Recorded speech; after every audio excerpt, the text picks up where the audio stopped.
realized that 8 out of the 9 gas stations that we have in town do not have ethanol-free fuel. And some places don't have ethanol-free fuel at all. Bruh. Did you know that it's possible to blow up an outboard engine by using ethanol blended fuel? Though it's very uncommon, it can happen. So how do you safely run ethanol fuel in your boat? Let me explain.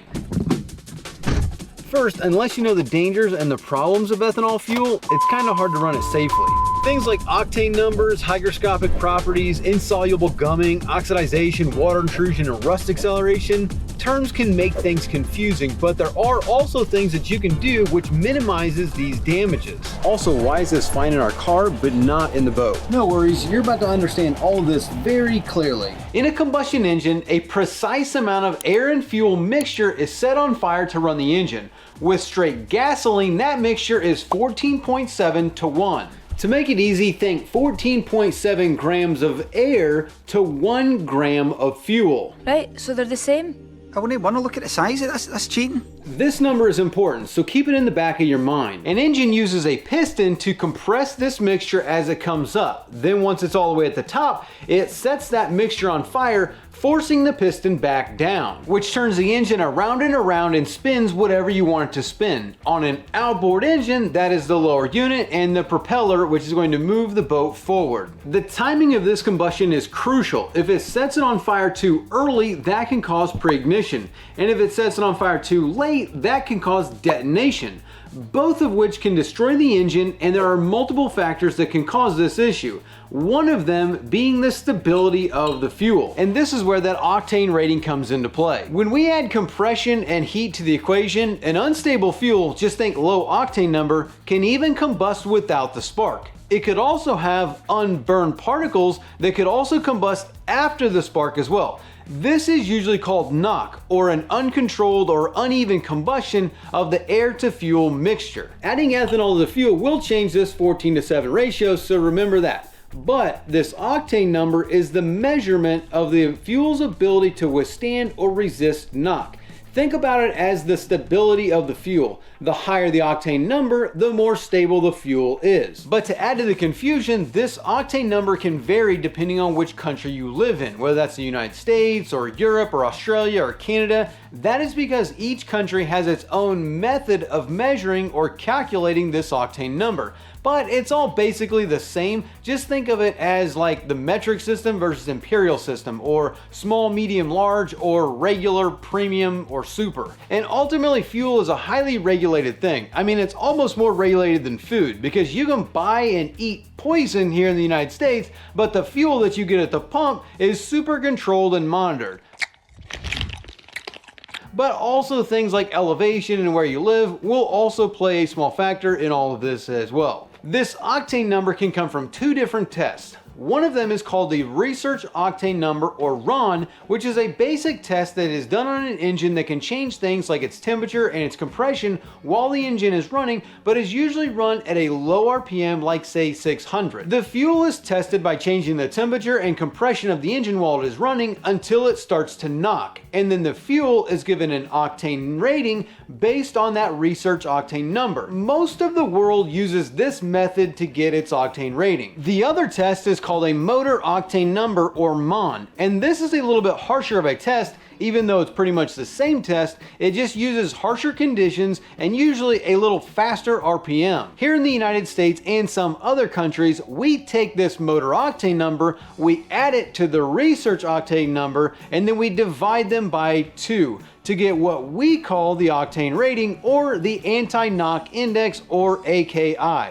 which is what you see on the fuel pump. RON plus MON divided by 2 equals AKI. But the main takeaway to remember from all of this is that the higher the octane rating, the more resistant the fuel is to knock, or the more stable that fuel is. Now, most outboards are going to be able to run on either 87 or 89 octane, unless you get into some of the racing stuff or a special rating type of thing where the engine needs like a 91 octane or higher, but that's more of a special use. By and large, most of them have been made to run on either 87 or 89 at the minimum. Like Yamaha's 425 requires a minimum of 89 octane, whereas Mercury 600 can run on 87 octane. So some models require a little bit more than others, but you'll just have to check to see what the minimum rating is for your individual outboard. Sorry to take you away from the video, but if you like this type of educational content, you should check out the Boaters program at bornagainboating.com. We have hundreds of other videos that are not on YouTube specifically designed to teach you more about your boat, your engine, and the components that are on your boat. You can check that out at bornagainboating.com. But now that you've earned your PhD in fuel octane ratings, we need to take a side quest to understand what exactly is ethanol.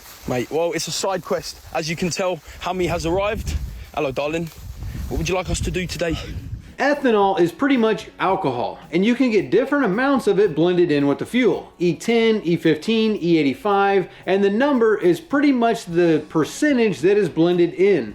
E10 would be 10% ethanol mixed with basically a lower rated octane straight fuel. So if you were to remove the ethanol, you would be left with a straight gas. But this is very important, you would be left with a lower octane rated gasoline because ethanol or alcohol is used to boost the octane or stability of the fuel. So an 87 octane rated E10 fuel without the ethanol will really have an octane of about 84 or so without the ethanol. This is crucially important because ethanol has many properties and many features, one of them being that it boosts the octane, but another feature is that it is hygroscopic, which simply means readily taking up and retaining moisture. AKA, it will absorb condensation from the sides of your fuel tank and pull water into your fuel. And another interesting point is that ethanol contains up to 1% bound water straight from the distiller. I know, great, right?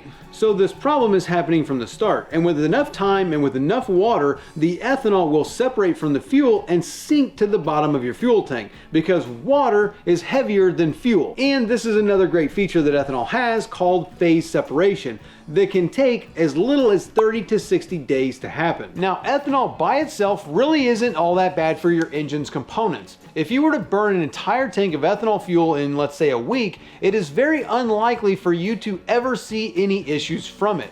And that is because it requires this time to absorb the water molecules. It's the interaction with the moisture that makes it super corrosive. It's almost like the water pulls out all the corrosive properties from the ethanol, and it's these corrosive properties that will wreak havoc and damage on your boat's fuel system. Like corroding or etching an aluminum fuel tank with white rust, reacting with the resin or gel coat or paint of a built-in fiberglass fuel tank, corroding the fuel tank pickup or anti-siphon valve, hardening and making the rubber fuel hoses brittle, rusting the water separator bracket, stiffening up your primer bulbs, rusting up the injector nozzles of your fuel injectors, as well as eating away at the valves and the piston rings of the components that are in your combustion chamber. I think you get the idea of how bad it could be to have this corrosive water product within your fuel system. And you might be asking yourself now, why isn't it a problem in the cars? Which is a valid question that really narrows down to the fact that a car's fuel system doesn't have the rubber, aluminum, fiberglass components in them. And unless you have a car that's say 35 years old, then it could also be a problem for them too. But also the simple fact that your car's fuel tank is what, like a 12, 15, 20 gallon tank? Whereas the boat's fuel tank is an 80, 150, 300 gallon tank. So the sheer volume and the components that make up the boat's fuel system compared to the cars, not to mention that the temperature and the super wet environment that the boat operates in, it's just a lot harder on a boat and its components than it is for the car. And that is why it's so catastrophic for a boat. Not to mention that most of us don't go out and burn an entire tank of fuel every time we take the boat out or within a week. That fuel might sit in that tank for a month or two.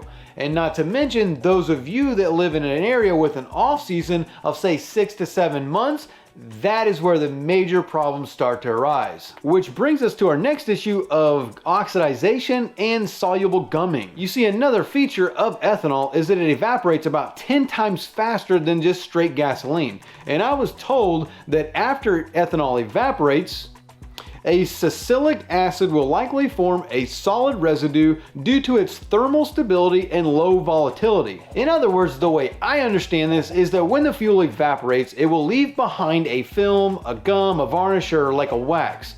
A good example of this is going to be with your carburetors, which is the component that is going to give you the worst problems when it comes to ethanol fuel. If you leave your carburetors full of an ethanol blended fuel, the carbs are going to dry out fairly quickly because they are exposed to the outside air. And when the fuel evaporates, you'll be left with a gummy varnish that is super corrosive to the plastic and rubber components that are inside the carburetor. Especially older carburetors where the plastics and rubbers inside of them aren't made with the same polymer blended parts as newer carburetors, which helps make them more resistant to this problem. But hopefully you can see how this harmful varnish will also affect the rest of your boat's fuel system. Not only the carburetors, but also the VSTs, your fuel pumps, the fuel pump diaphragms, the rubber hoses, O-rings, basically the entire fuel system. Though most newer engine components are made with more of a polymer or a stronger rubber and plastic, which helps to resist against the effects of ethanol, and it can also be seen as like a cleaner because ethanol alcohol is like a cleaner, so it could almost like clean the injectors if you use it fast enough. As long as you don't let it sit, it doesn't have the water problem, which is what creates the corrosive damaging issues in the fuel system.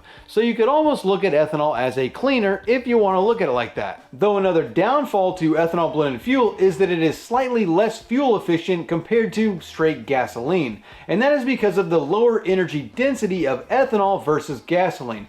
But by now you understand the main problem is the water issue and the way that ethanol blends or attracts or absorbs water molecules. Another side note that I find interesting is that ethanol doesn't blend well with oil. I know you're shocked, right? But it doesn't blend that well with oil. So look at it like this. If you're using E10 and premixing your oil for your two-stroke, you've basically got 10% of your fuel not mixing with your oil and not lubricating your engine. Take it a step further and say you let it sit for 2 months. Now when you start your engine, you'll be feeding it a non-oiled, low-octane, corrosive, water ethanol blended fuel from the bottom of your fuel tank straight into your engine, and that is what is going to make your engine blow up. Like I said earlier, this isn't common, especially if you're using a smaller portable tank that you can mix up yourself, but on a larger fuel tank that doesn't get mixed up until you're running the boat through the water, you can see where this can become a problem. So how do you safely use ethanol fuel in your boat and save that money at the pump?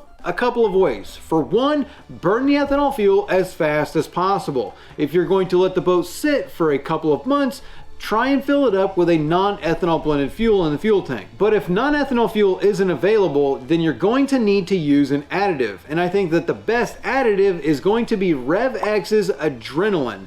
And that basically acts like a coating for the ethanol. It'll protect the fuel for about a year, and it basically puts a coating around the ethanol which doesn't allow the water molecules to absorb the corrosive attributes from the ethanol, creating this damaging corrosive water substance. Now there is nothing that you can do about the water issue though. If you let treated ethanol fuel sit for say 12 months, you are going to have water in the bottom of your tank. But hey, that's what water separator is for, right? At least it won't be corrosive water. And even though the water isn't corrosive, when you run your boat, you will still need to monitor and dump out your water separator until you have gotten all the water out of the bottom of your tank and are back to straight, clean, treated fuel, which will easily burn in your engine without causing you a massive headache. And one last thing to this, if you're going to let it sit, make sure that you drain all the fuel out of the engine. There are a couple of ways to do this. Probably the easiest is to go ahead and unhook the fuel source from the engine and let the engine run until it runs out of fuel. That will burn all the fuel out of the engine. And it'll be even better if you use like a RevX Adrenaline, which helps treat it and will help lubricate the fuel components inside of your boat's fuel system. And then the other way is to just drain the VST or drain your carburetors before you store the boat.